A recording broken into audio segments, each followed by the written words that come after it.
Good afternoon, everybody. Good afternoon, and welcome everybody to this session on Uzbekistan. We're coming live to you from the Brussels Press Club. So my name is Marat Turterov. I work for the Energy Charter Treaty Secretariat here in Brussels.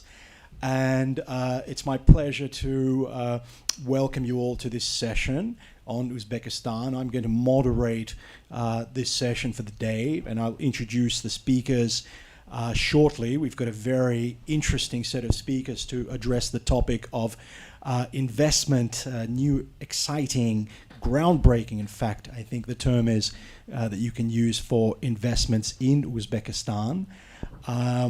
And I just want to take 1 second here to put this into a bit of a context. I myself have been following the development of Uzbekistan's economy and its kind of social and political development more broadly since the mid-1990s. And in fact, I even brought with me here, I don't know if people can see this on Zoom, this is a business and investment guide on Uzbekistan from the year 1996, which I obtained. It's called Uzbekistan's Top 500.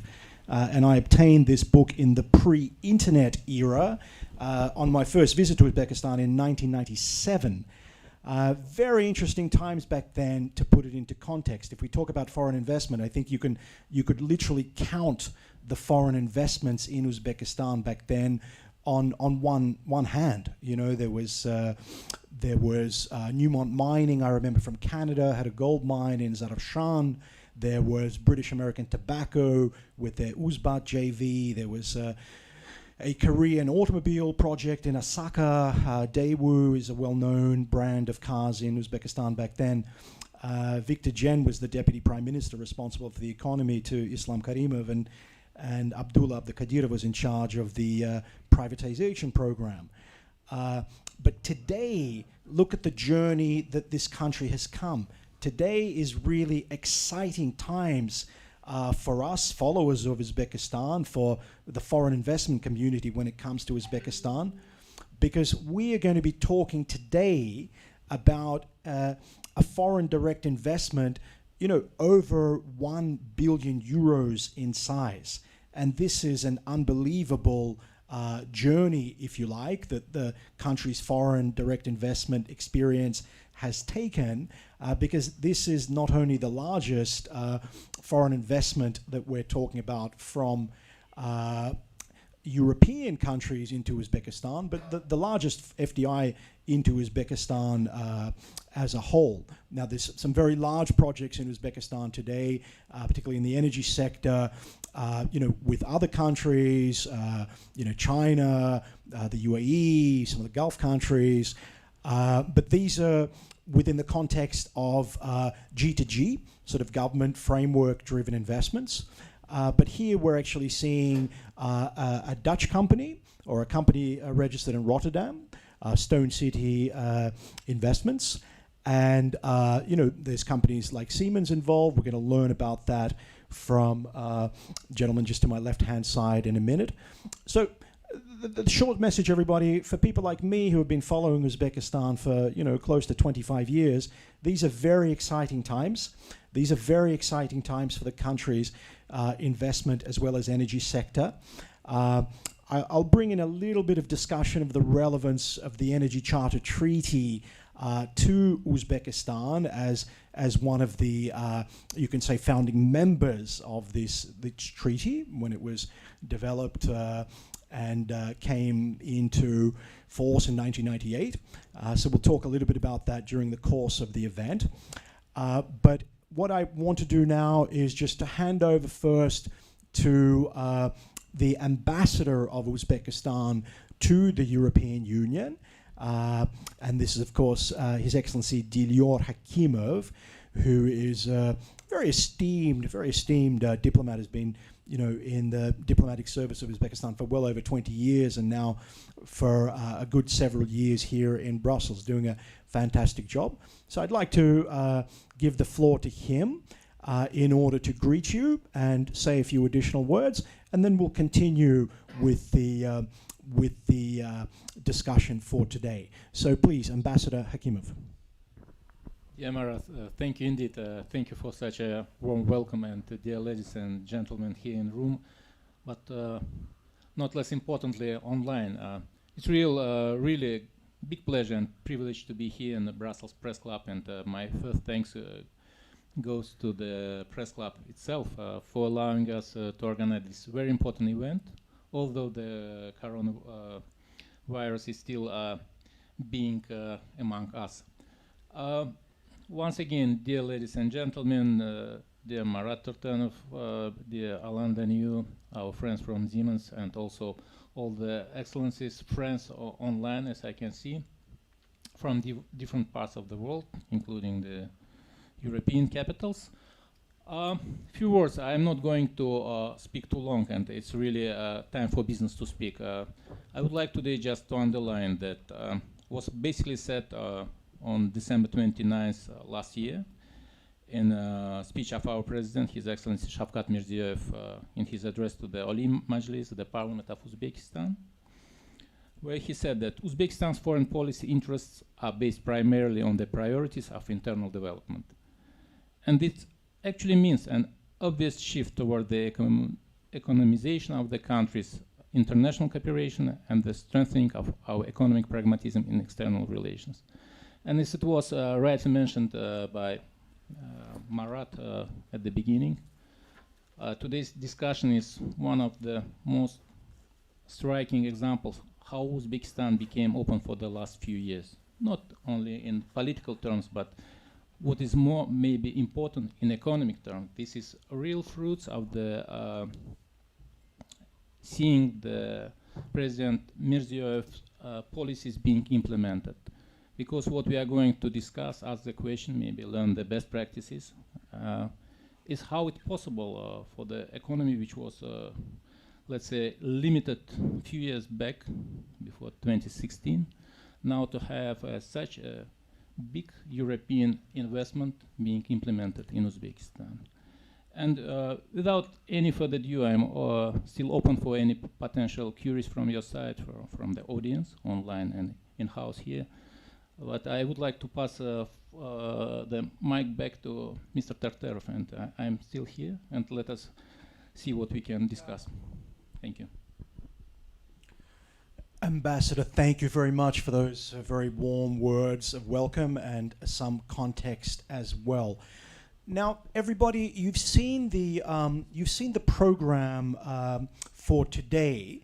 The topic of our event today, and the reason why we're here really today, is to discuss, and in fact you can say to showcase, one particular investment agreement which has just come online between Uzbekistan and a company here in just 200 kilometers from us here, more or less, in Rotterdam, the Netherlands.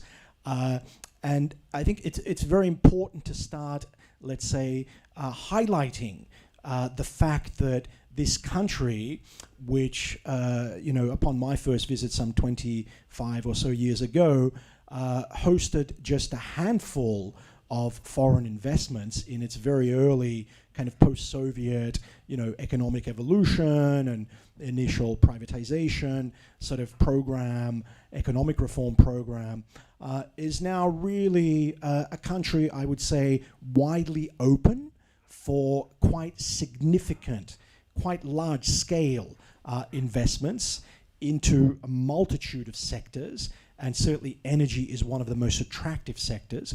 So we're going to showcase and discuss and evaluate one particular such project.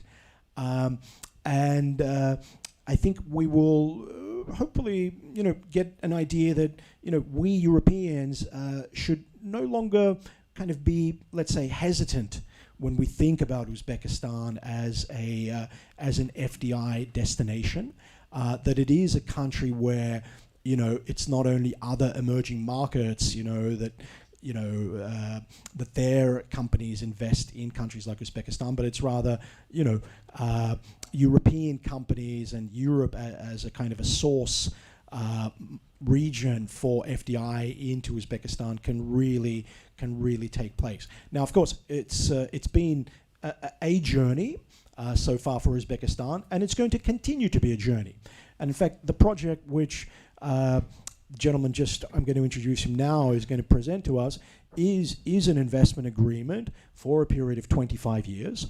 And I think it'll be a very significant, let's say, in some ways, well, benchmark, test case, to see how investment from Europe will evolve in the energy sector. And I think it's important to add that the Energy Charter Treaty, the organization, in essence, that I work for, is something that will greatly help investments such as this to be securitized in Uzbekistan, because the Energy Charter Treaty is an international agreement which provides legal security for investments in its member countries. And as I mentioned, Uzbekistan is one of the founding countries. Netherlands is also, of course, a member country. So this investment is protected under the Energy Charter Treaty.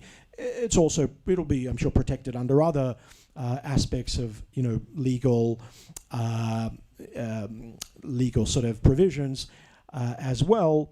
And we will, in fact, hear about some of those from some of our speakers later in this session.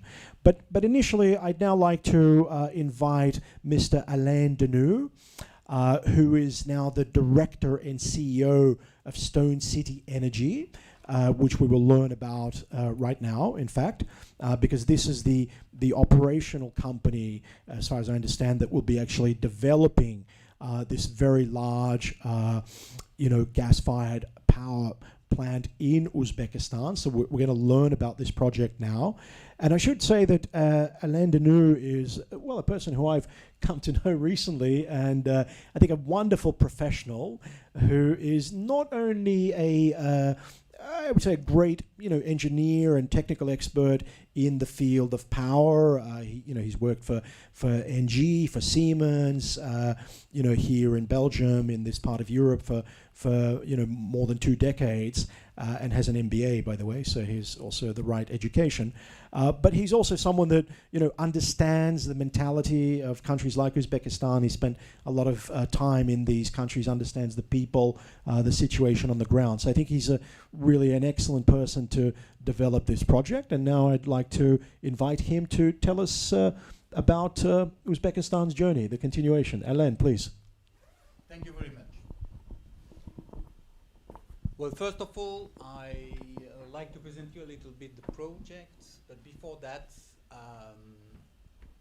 I like to say I was in Uzbekistan the last time for a little bit more as 4 months, and I like to underline for everybody that it's really a nice country, and there the people are really friendly, and the only what I can say to people or for tourism or entrepreneur, it's go there without prejudgment, go there and look to the people, look to the possibilities there. You will certainly find something will fit to your company or to your needs. Well, let's go to the project first.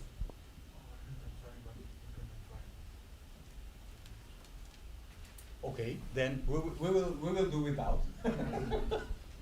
Well, the project as such. Yes, we will give them another chance.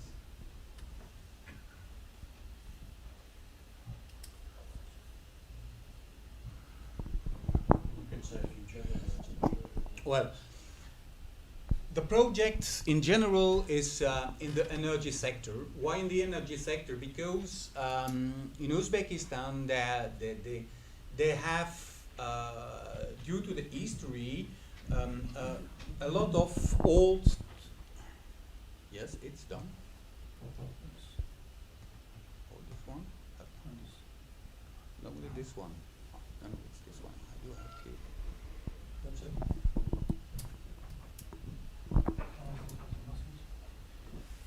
Then the challenge is a little bit to change old base. Thank you. To change the old base of production, not only with new, but also to answer to the growth. because Uzbekistan is a country where the population is growing quite a lot, but also the need per person is growing there. And it's really important, and when you discuss with the people there, they insist on that. They like to have social quietness, they like to have the people receiving the energy. It's for them really an important thing to grow not only the economical aspect of the country, but also the social aspect of the countries. And thereof, the goal was to build a power plant which is in efficiency the double of the old power plants. What does that mean? It means that with the same amount of gas, you will produce 2 times more electricity. Thereof, by the way, dividing by 2, the carbon effect per kilowatt hour you will have with this power plant. The project here is it's a power plant which about 1,560 megawatt net, which is, to give you an idea, a little bit more as 1 unit nuclear power plant in Europe. The efficiency is above 60%, even in really drastic condition, because the region we will build the project, Secretariat, it's desert climate, which does mean a lot for a power plant. But even with that, we manage with our partner Siemens to answer those needs, the power and the efficiency. What is really important is also that this project is really the first private finance project. All of the projects before are more corporate finance project. Here it's really a private. And what we really can say about this project is that we had discussions with the government. People really understood the concern the investors had, and we could discuss, negotiate, and sign an investment agreement which really protects the investor in the case of trouble, in the case of difference of deficiencies. Really, it's also one of the messages I like to bring here in Europe. Take the time to discuss with them, take the time to raise your concern, explain them why you think that something has to be changed. They are really ready to listen to you, and if they think it's, well, a benefit for both parties, they will go for that. Then do not hesitate to do this, do not hesitate to discuss with them.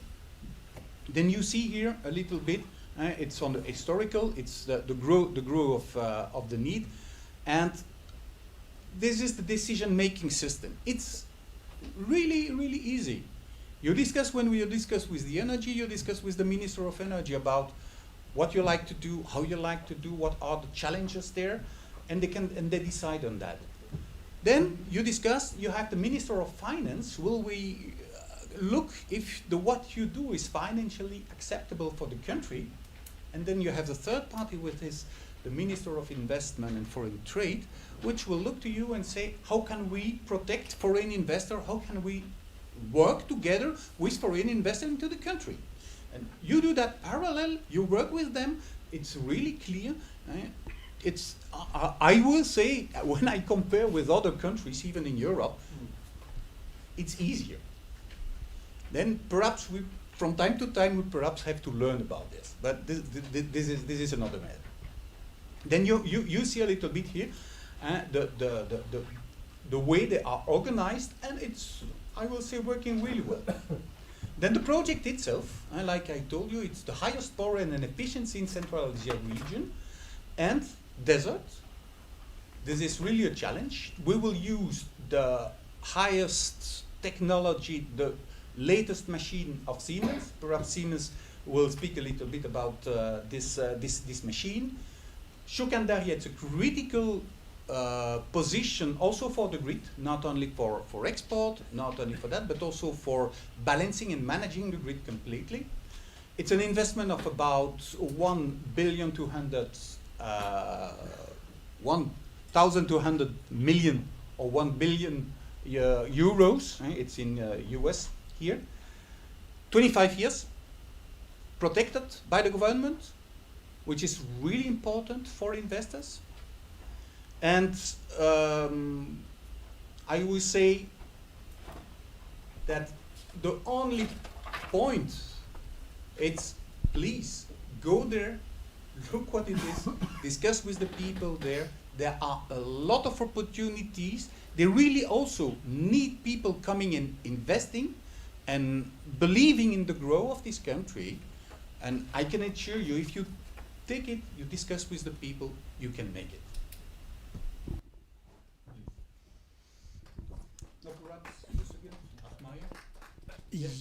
Yes, Alain, thank you very much, but you're not going to get away that easily. I've got a few questions for you here. No, we will. We're going to come to Klaus Hockmeyer in just one second, but I think just one or two little things I want to ask you about this.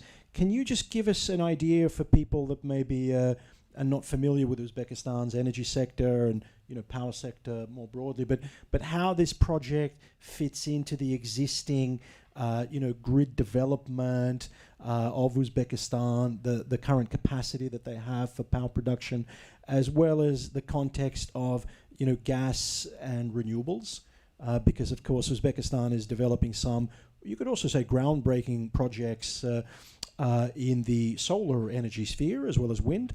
So can you just give us some idea so that we understand the significance of this project sort of for Uzbekistan, for the region? So that's one question, please. Well, it's a bright question. First of all, in the discussion I had there with the people, they are really, really aware about decarbonization. They really believe into that, but they are also really pragmatic people. They know that going today in a full renewable world, it's something which is a little bit utopic. And they have plans, that's for sure, because they discuss. I do not know what they are in detail, but they know that they like to go there, and they also like to have the economical and social growth, like I told you. Therefore, they need power today. They need to change the old base, which is with an efficiency of 28%, something this way, which is really, really, really bad. And they like to grow. They like to go with new power plants, everything above 60. And it means when you look in decarbonization, it is something when you can directly make an effect on that, because if you double the efficiency of your power plant, you decrease by 2 the production of carbon by the kilowatt hours you produce. This is really a first step. Secondly, you need to balance a grid. You cannot have a grid without having some big power plants ready to make what we call the power frequency management, because you can do what you want, but if at the end of the day you do not have 50 Hertz on your grid, then you will have a lot of trouble, certainly if you like to use computers, because the computers are really sensitive to frequency, and they are fully aware about that, and I think that they really think in a balanced way. They have vision, but also really pragmatic. And they are really going not only in a step by step, but from time to time, I think they are running. They are really going quick into that.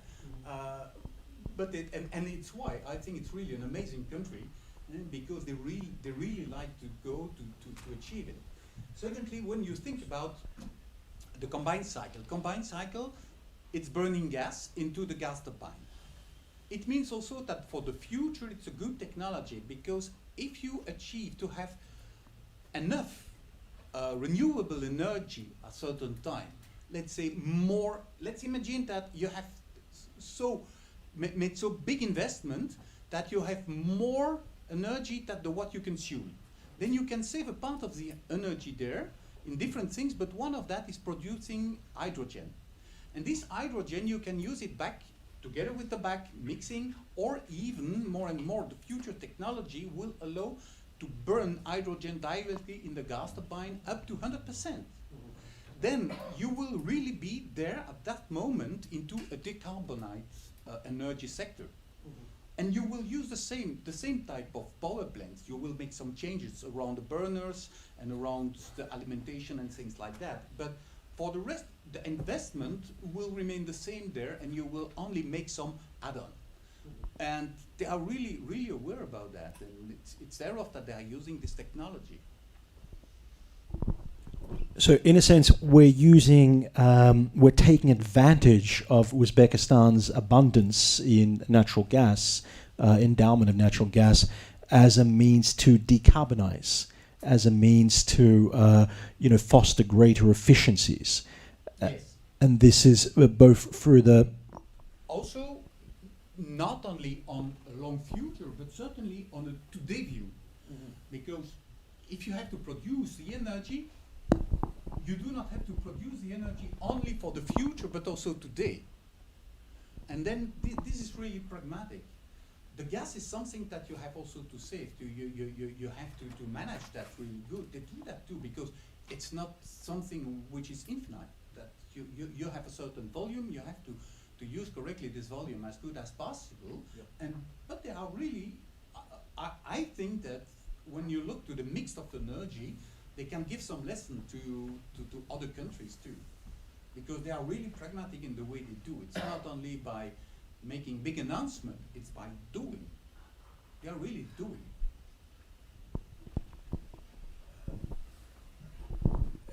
In fact, I think this question will lead into Klaus Hockmeyer, who I see there, in Zoom. Fantastic to see you there. But I just want to ask Alain, and then perhaps to lead into Klaus, if that's okay, with this question. So, and this might sound a little bit silly, but why didn't we do this before? Why has this taken us so long with Uzbekistan to kind of come, in a sense, to our senses in some ways from a business perspective? Because we've always known that Uzbekistan's had the gas.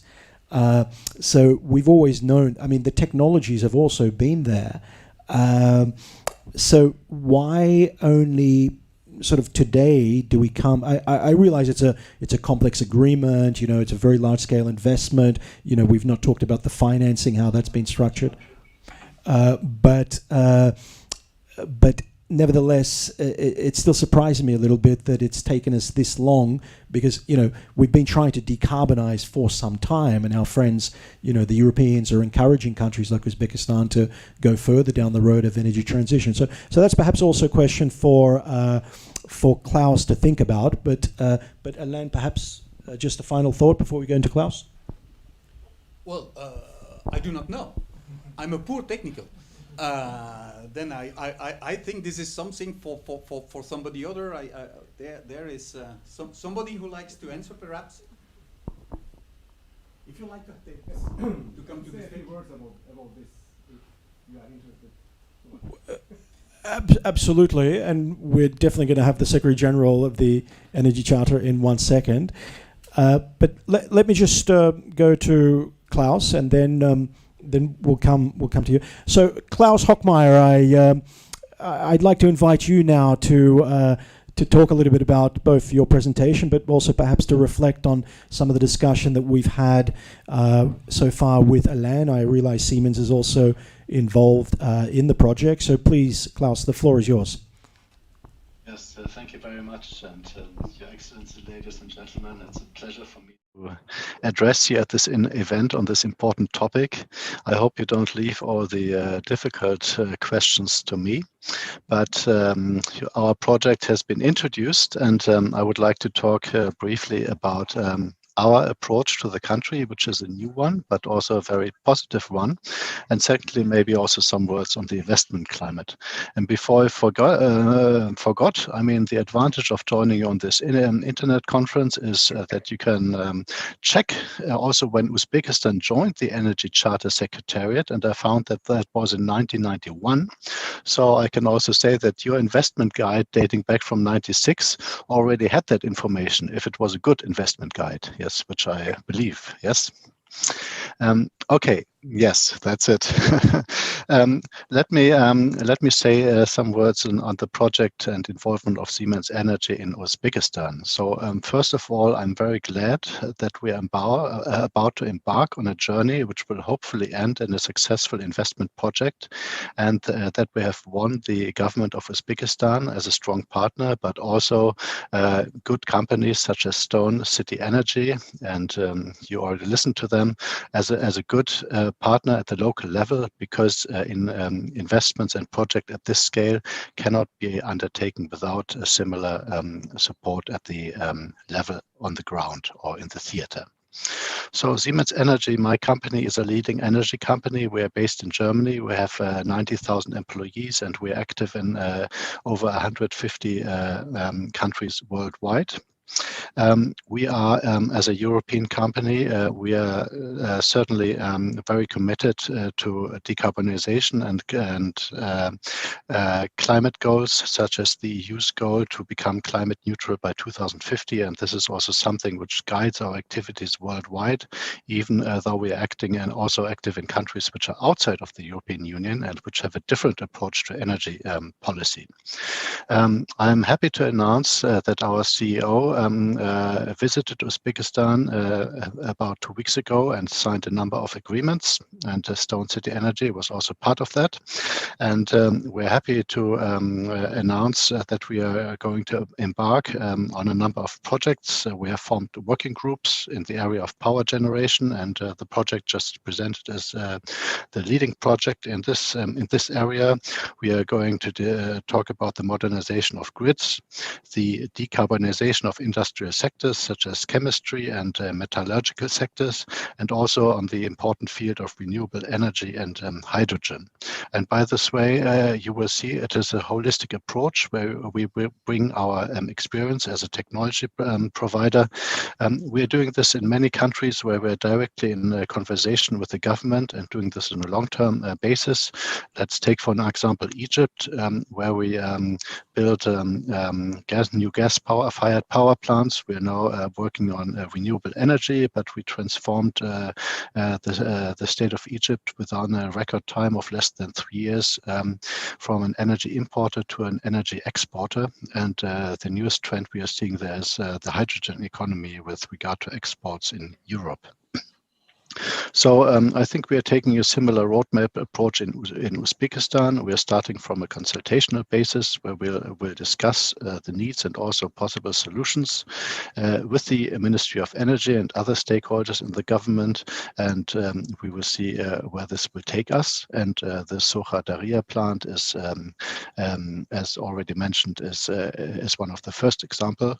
And if it will be successful, there will be considerable investment amounts also from our company, which will make this one of the biggest investment projects in Ukraine, but also in the wider region of Central Asia, and we are very excited about that. Let me say the lines between export and investments in the traditional sense are blurring, at least when it comes to large projects such as ours, because we are automatically and always also addressing questions such as local content, such as education and other, I would say, benefit or value added to the country or to the local communities. And this present case is no exception. We are also developing concepts for education and vocational training. We hope to link also this project to certain initiatives of Uzbekistan of cooperating with universities in Germany and Europe to also stimulate local production and employment in the region and to create a lasting effect also beyond the project.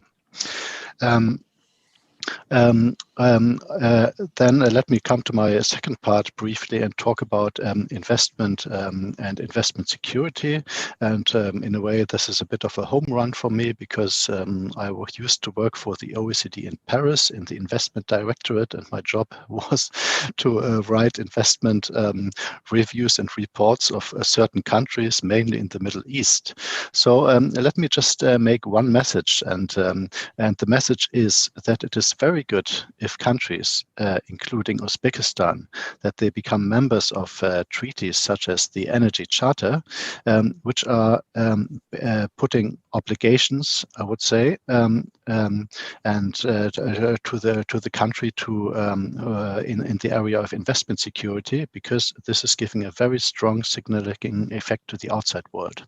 Yeah, but this is only one part of the story, I should say, because at the same time, we as investors, I mean, we do not want any kind of escalation as is the worst case under these cases, but we are looking for a long-term, I would say, partnership approach, a joint approach, and in the best sense for both sides, in this case, the government, the public sector, and for us as a private company, for long-term partnership and a win-win situation for both sides. And for this, it is also important that Uzbekistan is kind of taking at the OECD you used to call this a whole of government approach, where you're also, I would say, advocating within the government to create a good investment climate, to foster dialogue with investors, and also to strengthen dialogue and also mediation between investors and your own administration. And I think last week I had the pleasure also and the honor to talk at the inauguration of a EU-Uzbekistan friendship group, and so I am very glad to see the ambassador again. And this, for me, is one of the clearest signs that Uzbekistan is taking this very good approach, you know, which is basically for the investor, it is not only the stick, but it is also the carrot. And from our side, it is the same. Sorry for this language, but I mean, the statistics and the number are speaking for itself. Uzbekistan is radically climbing up in the classical statistical indexes of investment climate. So congratulations on that.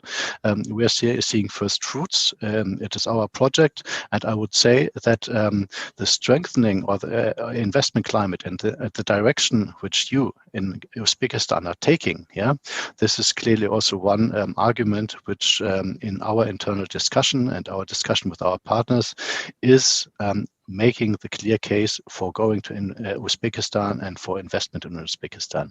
Thank you very much for that. Thank you. Laos, very impressive sort of intervention, really, I must say, and thank you very much for that. In fact, yeah, a lot of things that you've actually said there has instigated quite a few ideas, and I think we're going to have now, in fact, the Secretary General of the Energy Charter Secretariat follow up, in fact, on your intervention, and then we'll also have another presentation on investment protection instruments. But I think I'm very impressed. You've showed a lot of knowledge on the Energy Charter Treaty. One little caveat here, though, is that the treaty actually was signed by the majority of the countries that are now its members in 1994 in Lisbon in December of that year, and it came into force after the 40th ratification in April '98. Uzbekistan was actually one of the founding countries that attended the Energy Charter Conference in The Hague in December '91. In fact, 91, and then was there in Lisbon. So it is, in fact, one of the founders of the treaty itself. You're perfectly right that it, as well as all of the contracting parties to the treaty, have obligations under the treaty to meet. But the good news is, as far as I'm aware, there's been no disputes, with respect to Uzbekistan under the ECT in this last 25 plus years. And you mentioned mediation, so that shows also impressive understanding of the situation. Mediation is also a tool that we encourage, as a kind of pre-arbitration instrument, which is much less painful, let's say, on parties. But nevertheless, as a confidence-building instrument, the treaty is second to none. So I can say that. But who I would like to say that in a more authoritative way is my senior colleague here, Ambassador Urban Rusnak, who is in fact our Secretary General. and someone perhaps that you may have met in some of your OECD and other sort of interactions.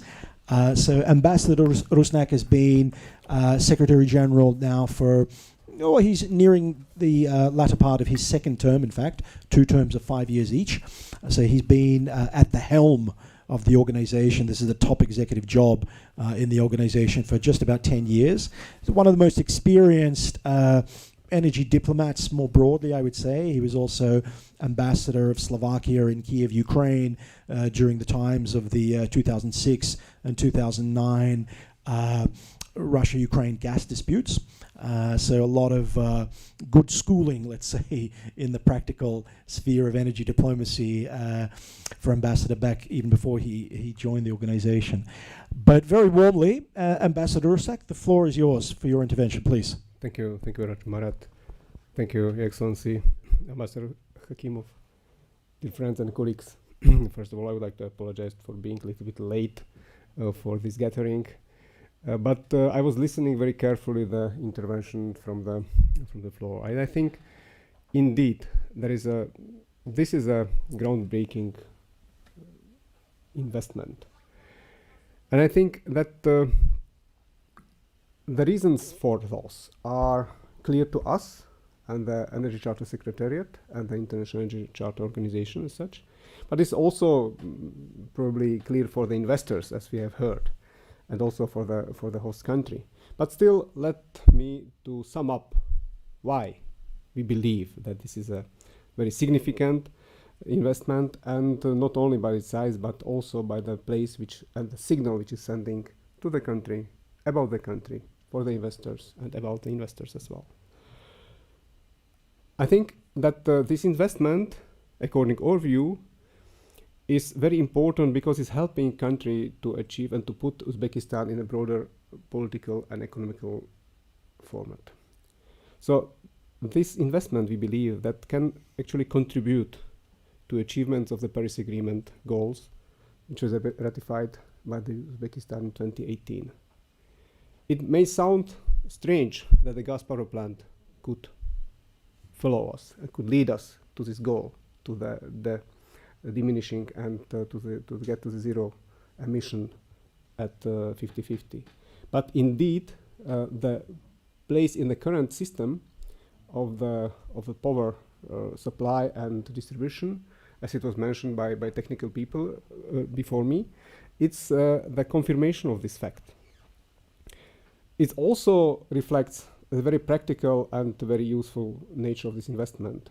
The countries from the region and Uzbekistan itself, for the long time, they have been accustomed to grants and subsidized investments. So this was something they call, well, I remember very well when I talked to one of the ministers from the region.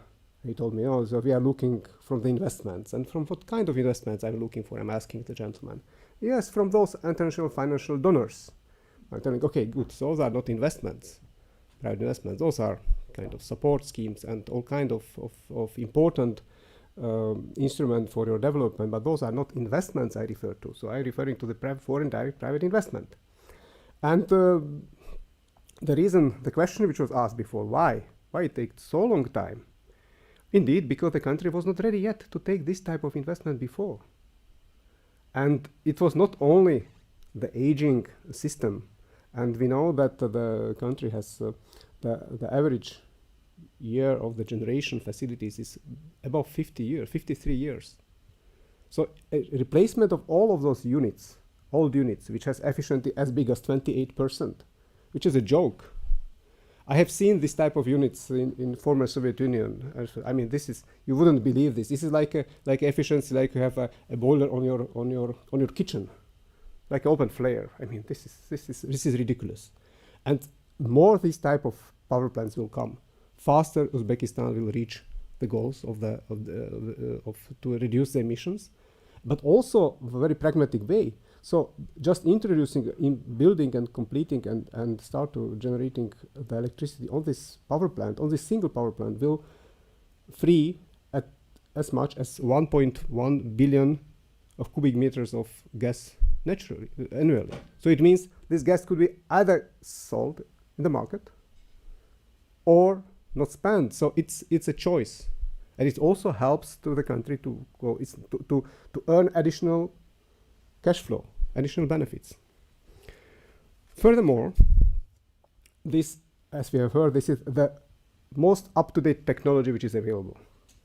And this element of the transfer of technology and encouragement of innovation shouldn't be underestimated. This is absolutely key. So Energy Charter Treaty stands for this. So this is not only about the protection of investment, but this is also, and probably in the first place, about the transfer of technology, knowledge, and lessons learned.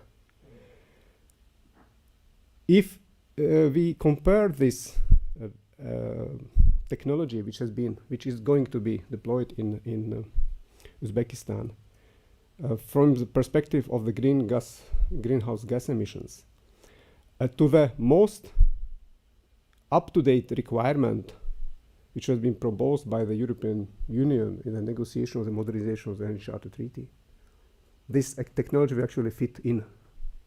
So even the most advanced so far, the public proposals or aligning the Energy Charter Treaty with the Paris Agreement will be met by this type of investment. The increased flexibility of the power system, and this is something which is very important if you could turn up and turn down the generation capacity on the natural gas, which is very convenient for this, would allow more deep and broader introduction of the intermittent energy sources, those renewable energy sources, wind and solar in the first place. And this all will increase the reliability of the power system. And we, as I have been told already from the technical side, and I could completely agree on this, indeed, the stability and reliability, the robustness of the national grid is the paramount importance, not only for today, but especially if we are looking for the future development of the country. Phasing out obsolete plants and actually not replacing the coal power plant by the gas is an important step in this direction. And of course, there is always immediate benefit for the local residents, for the people around, because it will reduce the pollution. It will reduce the burden and will make the air much more cleaner than it is today. I think this is a very clear example of cooperation in the energy sector between the East and West, between the private investors and national government. I was very pleased to listen to you, Alain, about your experience, your story. I could confess that yes, this is indeed the case in Uzbekistan. It's not the case in all countries, and I think that they're much more easygoing than some European members, and this I could confirm as well.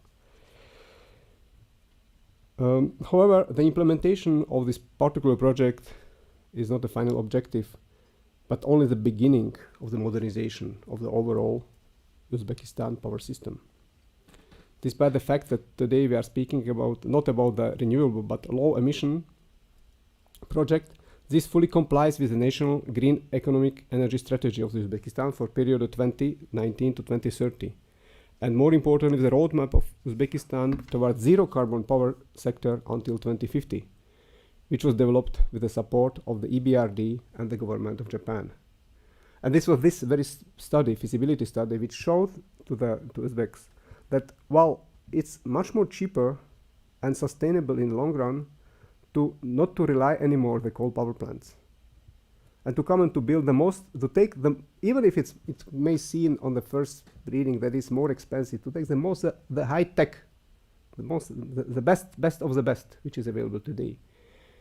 But it will very well pay off in a short term and certainly in a medium and long term period. According to this roadmap, until 2030, Uzbekistan has to build 8 gigawatts of new renewables capacities and modernize 10 gigawatts of existing natural gas capacities, on which they have the average year, as I mentioned, more than 50 years. So those sooner we get rid of those obsolete plants, the better for everybody. Distinguished guests, we are witnessing one more the confirmation of the long-term Uzbekistan's ambition to achieve the zero carbon in the power sector by 2050. We are also witnessing the new investment of 1.2 billion US dollars. However, just to understand the scope of the challenge, I would like to bring two more figures. This investment is about 1.2 billion. According to our estimation, to achieve the clean energy transition, Uzbekistan will need about 94 billions of investment in the coming 30 years. According to my information, Uzbekistan has already attracted more than 2.5 billion USDs in new power projects, including 3 billions in combined gas cycles, turbine, and 2.2 in renewables, solar and wind projects. However, from my humble point of view, this is only the beginning. It should be only the beginning. This amount, and which are estimated to get the energy generation to the zero carbon by 2050, is really big. And there is a place for everybody. I would like to join the play for ambassador and from the other people, from the investors. Indeed, there is a great potential. It's more than potential, because we have already the first pilots coming in, landing in. So this is something which has to be, the message should pass, should go across from this press meeting to the other places. And the investors should listen to this. This is a huge opportunity, which will bring us all together closer to our goals. Everybody may have his own goal, but this is clearly a full overlap. A few words more about the roles, what the Energy Charter, how we are helping the countries to improve themselves. This improvement didn't come out of the blue. It was a joint effort of Uzbekistan officials, experts, and clear vision from the leadership, then followed by the expertise, local expertise. But also was a part and result of the very fruitful international cooperation through the Energy Charter and its Secretariat in Brussels. We are the only energy organization which covers all sorts of energy, of which Uzbekistan is a member. We are the only one which provides the equal footing for Europe and Central Asia, including Uzbekistan. And we are helping our members and helping them to learn to do things. There are the different way how you could transfer the technical expertise. You could hire a consultant, pay him hefty fees, and to sell him to the country, or to sit somewhere in Brussels, London, or Paris, to produce a report, which will be then dusted on the shelves somewhere in the ministries. We have seen this so many times, and so much research has been wasted this way. So we opted for the different way. So we are inviting experts from the country to come to us, to come to work with us, to work with our experts in Brussels. And it's up to them to define, to sharpen their investment tools, to sharpen their thoughts, how to improve energy efficiency. It's not up to us here in Brussels to tell them, you should do this, you should do that, because the goals are touched. No, the goals are settled in Tashkent. The ways how to get there are globally known. So we are helping them to find the best way how to achieve their goals. And this is the primary role of the Energy Charter and Secretariat. We are very happy that we have seen in such a short period of time such a great improvement of the investment climate, on the mentality and openness in this very important Central Asian country, which is a leader by population, leader by the potential of the growth. And I would like just to, I mentioned already one project which is called the improvement of energy efficiency. So we done recently an energy efficiency study together with Uzbekistan experts, and it will be published later this year, I guess. We also are working with Tashkent on something we call the investment facilitation toolbox, to identify what are the best instruments for the countries to create an attractive environment for investors. And we are doing something, or my colleagues will speak after me, Sasha Antonenko and Ishita Pant, about both. And I brought it with me here. We have something which is called the Energy Investment Risk Assessment Project. So we are assessing on a yearly basis the countries which are interested and Uzbekistan is obviously interested in. We are providing the recommendations.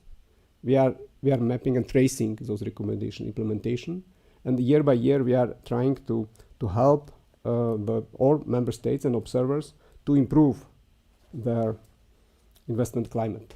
And I'm proud to confess that yes, indeed, Uzbekistan is faring very well. So we could see that they're most in greens, so they're getting better, and there is improvement year to year. And I'm sure that this process, this practical results, the fruits that today announced investment is one of the practical fruits of all those improvements and efforts we did together with our Uzbek colleagues. I will stop here. So the book is on disposal for whoever is maybe interested in, and I'm sure that my colleagues will provide a more detailed information via Zoom soon. Thank you. Secretary General Rusnak, thank you very much. And I must really say, everyone, just before we move on to our next speaker, that as a former professor, at the University of Kent here in Brussels, I learn so much every day, in these sort of sessions. Quite amazing because, in Klaus's intervention, there were some great remarks, but in Ambassador Rusnak's, just two very key points. He mentioned technology transfer and he mentioned East-West. Now, again, if we go back into the history, when this whole Energy Charter Treaty concept was conceived, its founding father is a man who is sadly no longer with us, but a former Prime Minister of the Netherlands, Ruud Lubbers. And Ruud Lubbers really who drove the initial, policy, let's say, provided the drivers for the Energy Charter concept.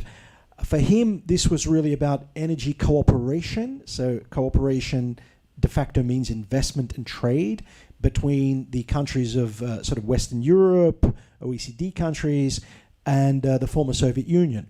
And the treaty was seen as a instrument that could inspire this East-West trade, investment, and ultimately technology transfer. That was nearly 30 years ago. Today, we see the relevance of what Ruud Lubbers tried to achieve in practice in the most unequivocal manner. We see an investment of 1 billion plus euros in Uzbekistan coming from the west to the east. So if Ruud Lubbers would have been alive today, I've met him several times, and I'm sure he would have just been, amazed at what we are actually seeing with the concept that he actually, I think, founded in many ways. So this is something I wanted to share with you, a thought which I think is really very significant. However, good news also, and also I picked this up from Klaus's message, that this could just be, this project could be the end of the beginning. 1 billion euros, a huge amount, but Ambassador Rusnak, toyed this figure of 94 billion to achieve kind of the energy transition, in a sense, in Uzbekistan, so zero carbon economy by, X date, whatever that's going to be. So this means, this project is really just the beginning. As grandiose as it is, we need to, again, put this into context. So I'm learning some really amazing things, and I think it's really good now that we're going to have Ali Marossi joining us, because we have heard a really profound intervention from the Secretary General of kind of an international treaty, an international agreement providing investment security. But of course, each country has other investment protection instruments and mechanisms based on its own laws and, contracts with foreign partners. So Ali Marossi is, in fact, we have another Secretary General now, Secretary General of the Hague Center for Law and Arbitration, which I believe is an arbitration institute in The Hague. And The Hague is, of course, a very important city, by the way, for the arbitration industry, in a sense, at an international level. So, Ali, it's a pleasure to have you with us from The Hague, joining via Zoom, not too far away from us. As they might say during Ramadan, ahlan wa sahlan. So, please, the floor is yours. Thank you very much. And I may share my presentation. Okay, so thank you very much for the invitation, and I try to just have a very general overview of investment law and dispute settlement in Uzbekistan in less than 10 minutes. Then, of course, there are many experts in the audience, and also via the Zoom, if they have any question, we will be happy to address. And about the HCLA, it's, as you mentioned, it's mainly a legal and arbitration center, and the title is Director General. They mentioned the Secretary General. This is okay. Actually, so we already had some research project about Uzbekistan, and we conduct several research projects from legal and business point of view. It is why we call a kind of cooperation that we had, and thank you, Ambassador Hakimov, for his very great support about some issue from legal and business point of view. It is why I just touch a very general issue in this regard. So how I can go? Okay, so in here, for sure, all investors, when they want to enter to any kind of market, they always have some hesitation how to enter, whether or not to go there or not. That's the main question that they ask their advisor, either their legal advisor or business advisor. That is for sure that, especially when they want to enter to some kind of, we call emerging market like Uzbekistan. We, in our research that maybe one day we will publish some of them either via some kind of white paper or in some kind of article about Uzbekistan law and business. So we came up with this conclusion that that is an emerging market with very investment friendly environment that they are, you know, established. And one of the great speakers at the beginning mentioned that when you go in there, they always asking, so what can we do for you? That's a very good atmosphere in country like Uzbekistan. So in here, as you can see, so there are many measures that are adopted, especially there are member of ICSID, and there are also, they have several signed and implemented BIT, bilateral investment treaty, with many countries. It is why if, for instance, a Dutch company or German or whatever from all over the world, if they want to enter to Uzbekistan, many countries, they already have BIT. Apart from treaty chart, energy charter treaty, there are many other legal instruments, ICSID and BIT. It is why there is somehow guarantee for any kind of business to do business, either in energy sector, in other kind of sector. At the same time, as of January 2020, we have the law of Republic of Uzbekistan about the investment law. It is very modern and very up-to-date set of law that the people can rely on those. This is why in here, I just go through this in 5 or 6 minutes, just the main article that may be relevant to this meeting. As you can see in the Article 3 of that one, so any enterprise that have 50% of foreign investors, so they can enjoy all those protection under this law that came into existence as of January 2020. So this means 50% of any ownership, even a local company in Uzbekistan, if a foreigner just invests 50%, of course, the amount is something about the minimum 40 million Uzbek currency. It must be something about 30 or 40,000 euros. So in that case, a foreigner can very easily go there and just buy a local company with 50% ownership. Then that company can enjoy all those kind of protection. So there are many kind of guarantee, as you can see, non-discrimination and non-interventional by the government.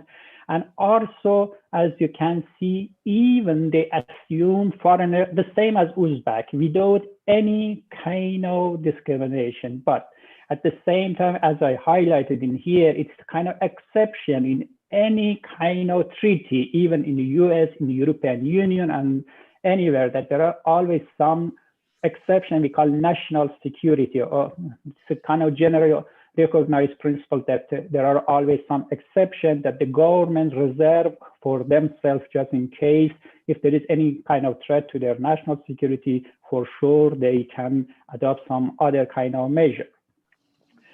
So to be honest, when we compare to other investment law in the region, I don't want to, for instance, compare to some Netherlands or Germany or Belgium. And especially this Article 19 of this law.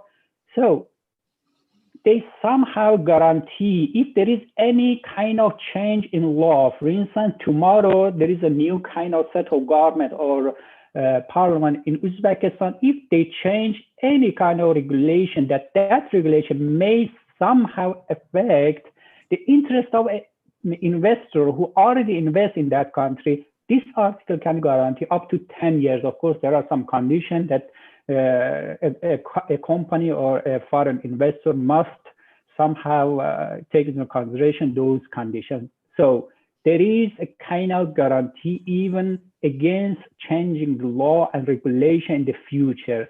So an investor can rely in this article and invest and be in the safe side up to 10 years, of course, subject to some term and condition. And so Article 21 and 22 and others is the same, that they are not subject to any kind of nationalization or expropriation. And at the same time, Article 22 somehow mentioned that government may, for instance, if the foreigner need any kind of assistance, the government may even have some kind of monitoring on the project in order to protect and in order to secure foreign investor in that country. So this kind of monitoring is different than those kind of monitoring that we mentioned about national security or those kind of things. This monitoring is somehow assisting foreigners in order to avoid any kind of setback inside that country because of some maybe regulation or policy that, so this means the government can somehow be beside the foreign investor in order to move forward in their business. So there are many other kind of benefits that, of course, there is no time to go through all of those.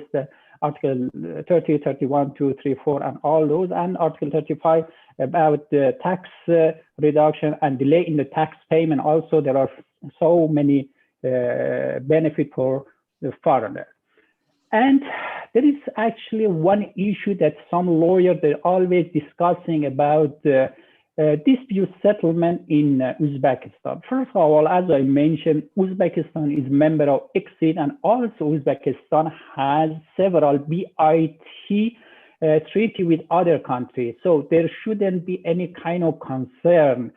But in accordance to this law, and there is some kind of confusion that whether or not a foreigner can directly go to arbitration or he or she must go before the court and then go to the arbitration. There are some confusion in Article 43, but the answer is, since the Uzbekistan government's member of ICSID and BIT, there shouldn't be so much concern about this article. Otherwise, this article is a little bit confusing, and I am sure in the future the Uzbek state will take care of this kind of confusion in order to avoid any kind of misunderstanding, as I can say.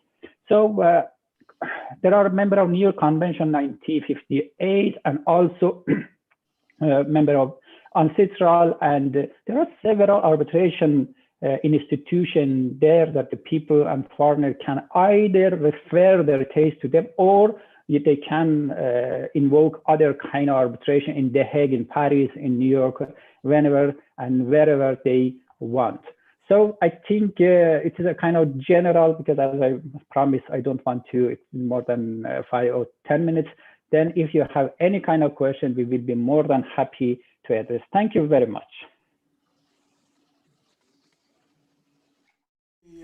Thank you very much. Shukran Gazilan, as you might say as well. and in fact, you still bring that question back to my mind of what Ambassador Rusnak tried to answer, which was still, why has this not happened before?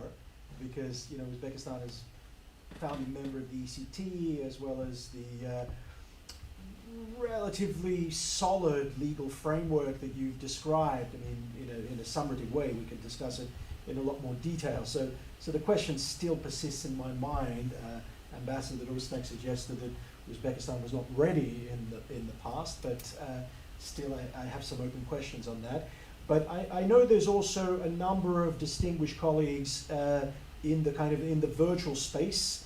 We're here in the physical space here in this hybrid event, but I know there's a number of esteemed colleagues that might like to come into the discussion before we have a little bit of a evaluation amongst the people here. I see former Commissioner Stefan Fuller there. Stefan, you're very welcome to come in. I know you have recently been to Uzbekistan and interacting at a very high level there, right at the top. So perhaps I can invite you to share your thoughts on what has been said, as well as your own impressions based on recent visits. Please, Stefan Fuller. Many thanks, and dear ambassadors, dear friends and colleagues. It has been really great pleasure, I mean, to be able to participate in this event. There was an important question: why now and why not before? And those of us, I mean, who have a more regular dealing with Central Asia and Uzbekistan probably know the question, or the answer to these questions. This is because the reforms and real reforms have started.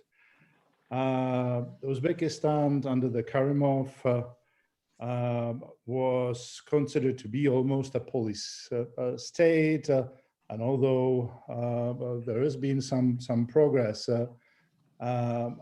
there was a much to change and reform, modernize and democratize the country after the early 2016 presidential elections, when President Mirzai took over. The pace of reforms was unprecedented. In 2019, The Economist has marked Uzbekistan as the country of the year because of its reform record. I have a number of my former colleagues from the European Union telling me that they have never seen, I mean, the country changing just within such a short period of the time. What was important was also a change from the other side.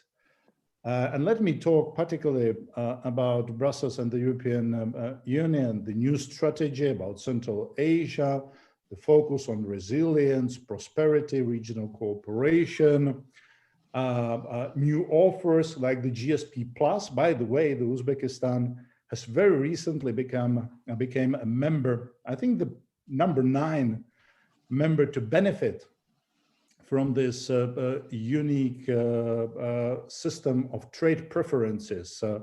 And that also shows about the commitment of Uzbekistan to the international legally binding conventions and commitments. The Enhanced Partnership and Cooperation Agreement is in a very advanced stage, and all we believe that it will be finalized before the end of this year. So that's probably the answer. Why now? The second remark I would like to make is to congratulate Siemens. Congratulate Siemens on this one big project and number of other understanding and an MOU signed recently in Tashkent. It's extremely important, particularly now, to bring the private investment to the country as it tries to get out from this area of restrictions and pandemic. Uzbekistan is one of the few Central Asia countries, and not only Central Asia, but actually all over the world to mark the positive GDP growth last year. But that was, of course, expensive for the country. So, and it's such a kind of investment would be good for the country and would be a good signal for other investments. The timing, and that's my third remark, is also extremely important. The timing, good for the diversification of exports of Uzbekistan, because that has been challenged and pushed to the extreme as a result of pandemic. Second, and I mentioned it just a second ago, a strong signal to the investors, those who are sort of looking at the dramatically changing environment in Uzbekistan and asking these important questions. Is it working? Is it enforceable? Is it strong enough for now to come at this point of the time? But number three, it's also important because of the forthcoming presidential elections on the 24th of October. There is going to be a presidential elections. The president is running. According to the constitutions, it might be his second and the last term. And from what we know, talking to him, he is extremely committed to reforms. We got the sense that that's hardly any end of the reforms, approaching the end of his term, of the current term. He's determined, if he wins, to turn the first 100 days in office in another sort of wave of reforms. And I hope very much, despite a very positive assessment of working with the state, with the Ministry of Finance, the Ministry of Foreign Investments, and others, hopefully we will see also a very much improved administration in Uzbekistan, which still has a number of the signs of the former Soviet, post-Soviet bureaucracy. And the last point, it is going to be the reform, the investment, and all of that is going to be extremely important also in terms of this forthcoming elections, because what we sort of, the questions we're asking ourselves, how sustainable this reform process is. Is this reform process going to continue? Are going to be investors better protected, as we have just heard, or it's just the piece of the paper? And what we got from our recent discussions, I'm referring also to my colleagues, the former Chancellor Gusenbauer, former President Kwaśniewski of Poland, three of us are in the humble way assisting the President Mirziyoyev in modernizing his country. We have seen a quite clear commitment to strengthen the reform process and make sure to the international community and investors in particular that indeed the reforms are sustainable. And let me end with questions. What would be, if I may ask the Siemens representative, Dr. Hochmeister, who spoke earlier, what would be your main message to the investors community? The one we can build a bigger interest to invest in this country. And thank you very much for listening. In fact, Stefan, as I bring Klaus into this discussion, I hope you're okay with me using first names, by the way, maybe I'm assuming, but in fact, I'm glad you asked Klaus that question, because I also wanted to probe him a little bit, based on his experience, of course, on your earlier question, which was how sustainable are the reforms? Yeah, because I remember, in fact, I have this book in my library at home, a book called Uzbekistan on the Threshold of the 21st Century, which was published by Curzon in London in 1998. There was a presentation at Chatham House in London around 99, I think. The author was Islam Karimov, who you referred to in your very nice intervention. So in one way, if you're a historian of modern Uzbek independence, let's say, post-Soviet era development, you can argue that, the reforms were, in essence, in a form of overdrive. You can be a critique of the reforms in the Karimov era, of course, but still, nevertheless, the reforms were there. I met some of the reformers myself when I was a young, kind of consultant to the British Department of Trade Industry back in those days. But I'd be very interested in hearing this from Klaus, because at the end of the day, the elephant in the room here is that this is a private investment. This is a direct foreign private investment. Ambassador Rusnak talked about, the multinational development banks, the kind of the donors, and these are still, in essence, a driver for Uzbekistan's energy sector, particularly on the power side, and not so much in the hydrocarbons. But Klaus, because you also said that you're looking at Uzbekistan more broadly. This is not your only project. You've got this Egypt, Cairo to Tashkent sort of perspective. So I'd be also very interested in your thoughts as really, the player. You are the investor here, and Siemens, of course, it's a huge company, and it has a long track record of countries like Nigeria, not to mention the Russian Federation. So please, Klaus.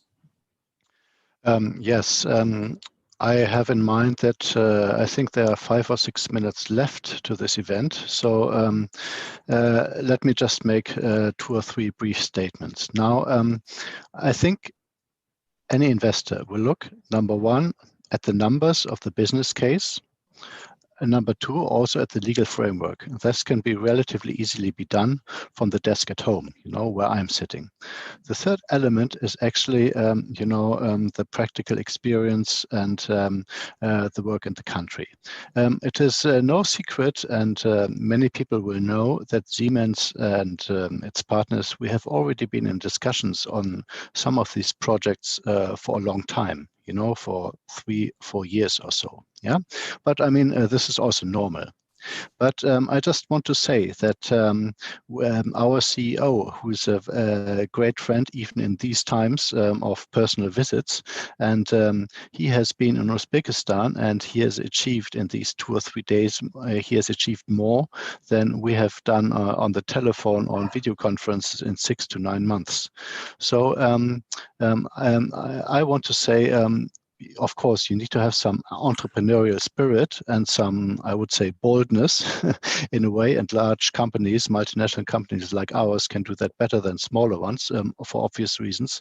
But I think it is also the willingness to engage with the local actors. And you're absolutely right. We certainly bring a lot of experiences from similar contexts in there, which also might not assess. Yeah, but I would say the fundamentals are strong. And then you need, etc., this kind of level to make the final step and cross the river in a way. Yeah, so that's for question number 1. And now we have the challenge of decarbonization, etc. So this is really a long-term approach, and that's our strategic, of course, aspect, together with our local partners, Stone City Energy, as a player, who can actually address that they would like to raise. Please feel free if you'd like to ask any short questions on what I think has been some really remarkable exchange of ideas today. Maybe online also. Or maybe online if, yes, as Ambassador is guiding me along a little bit. If any colleagues online would like to raise any questions or make any short remarks, I see Axel Gottals there, the director of the Europe-Asia Institute, and other colleagues. I was going to bring in Ashita to talk about ERA, but I don't think she's with us. So any further here, there, everywhere? No? Okay, no worries, no worries. So, Alain, do you want to kind of, because we've really talked, this session's been great from my perspective, because, you know, we've talked about the actual projects, you know, the investments, the projects, and then we've talked about the, you know, the legal security, the treaties, the legal frameworks, which is really, you know, Klaus's two conditions for fulfilling a particular, you know, investor mindset towards a market. Would you like to kind of reflect on any final points and how you see things moving forward in the next 6 to 12 months? I would say a lot is already said. I like only to underline what Ambassador said and also Klaus Achmaier. The windows of opportunity is there. And legal framework, even it can be improved, is already a good one. If you like to have idea and to improve it with the Uzbek, please go there and improve it with them there. But the business is done where the business is. If you like to do business with Uzbekistan, go to Uzbekistan, discuss with them, exchange your view, try to find a basis, the common view, and build on the common view. And then you will make it. Take it and do it. Alain, that's a good message. I think, in fact, Alain's message is quite similar, and I'm going to wrap up here and give the floor to Ambassador Hakimov for his farewell, but I think it's quite similar to a message that I delivered back in 1998 in London to a group of British companies which were looking at Central Asia. A lot of these were, you know, energy companies, kind of suppliers of equipment to the, you know, oil and gas sector was very important back in those days. It still is, of course, even in this era of energy transition. But I mean, the message that I had was very much what Alain has just said, which was this is a country where you can do business. Do not prejudge. It's very important to take off the goggles. You know, we look at the world as Europeans, as, you know, whatever we are.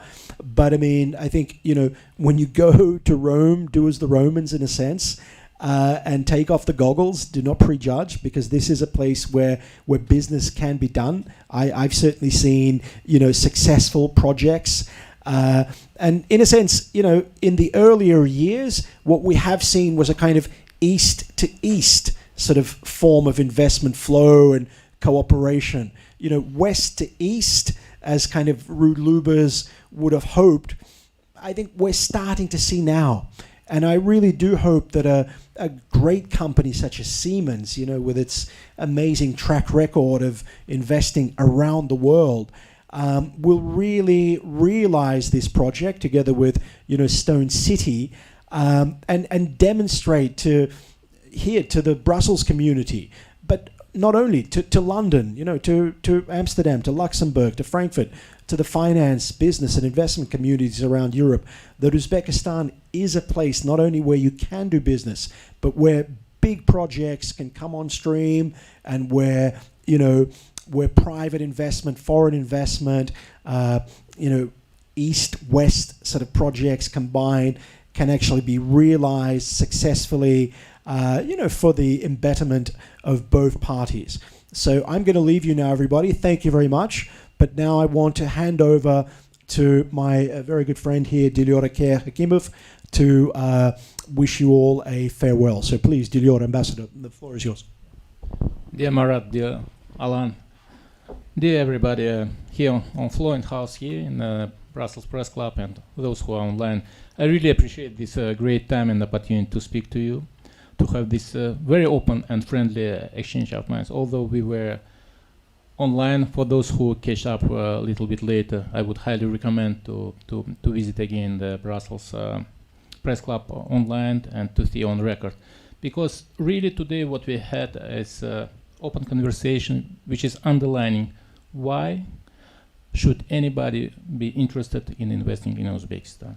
And it's not only the scale of the project that we discussed today, but it's more about the aspirations of the people of Uzbekistan. It's more about the policies of our president, Shavkat Mirziyoyev, and basically that's all about the answer on the question why Stone City and Siemens are coming today.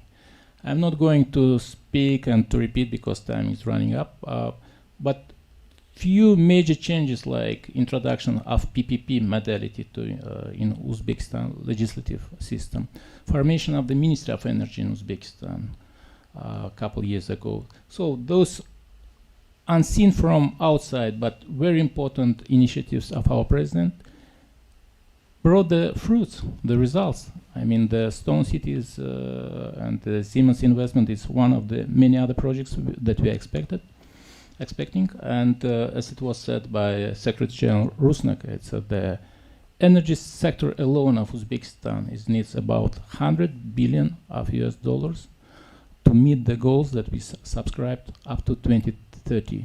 So, but this is only one sector of our economy.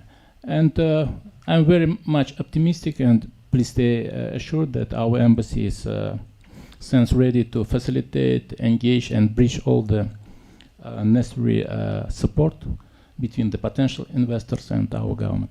Thank you once again, and Marat, thank you for this facilitation of this great event. Thank you, everybody.